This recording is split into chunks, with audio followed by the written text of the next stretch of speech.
এখানে বেনজিররা সেনা প্রধান ছিলেন, আজিজ সাহেবেরা, তারা দুর্নীতি করে কেউ ছাড় পাবেন না, তারা আওয়ামী লীগের লোক নয়। লুটপাট করতে নয়, লুটপাট ঠেকানোর জন্যই এবারের বাজেট দেওয়া হয়েছে বলে মন্তব্য করেছেন আওয়ামী লীগ সাধারণ সম্পাদক ওবায়দুল কাদের। বেনজির আজিজের মতো দুর্নীতির বিষয়ে যাদের নাম আসছে তাদের বিরুদ্ধে ব্যবস্থা নেওয়ার কথাও জানান তিনি। আওয়ামী লীগের যৌথ সভায় এসব কথা বলেন আওয়ামী লীগ সাধারণ সম্পাদক। আরও জানাচ্ছেন সৌমিত্র মজুমদার। প্রধান খাদ্যদ্রব্য, সার, বীজ। বাজেট ঘোষণার 3 দিন পরেও এ নিয়ে এখনো সরব রাজনৈতিক দলগুলো।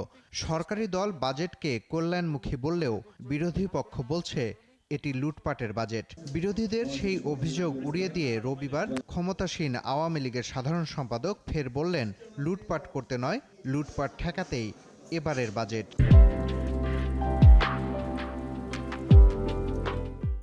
এই বাজেটটা করা হয়েছে রাঘব বোয়ালদের লুটপাট বন্ধ করার জন্য, লুটপাটের জন্য নয়।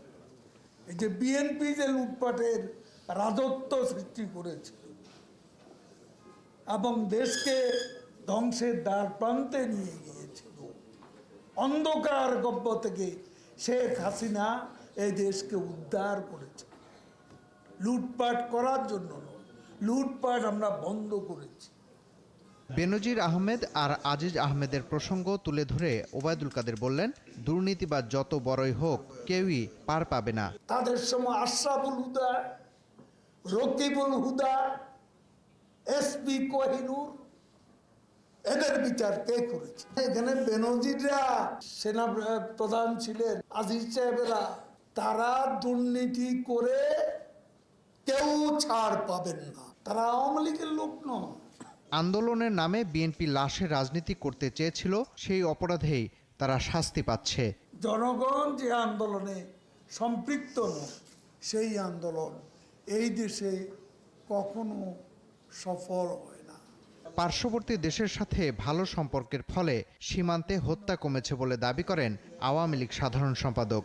কোনো ঘটনা ঘটলে কিন্তু দুই দেশ একসঙ্গে বসছে। সৌমিত্র মজুমদার, ৭১, ঢাকা।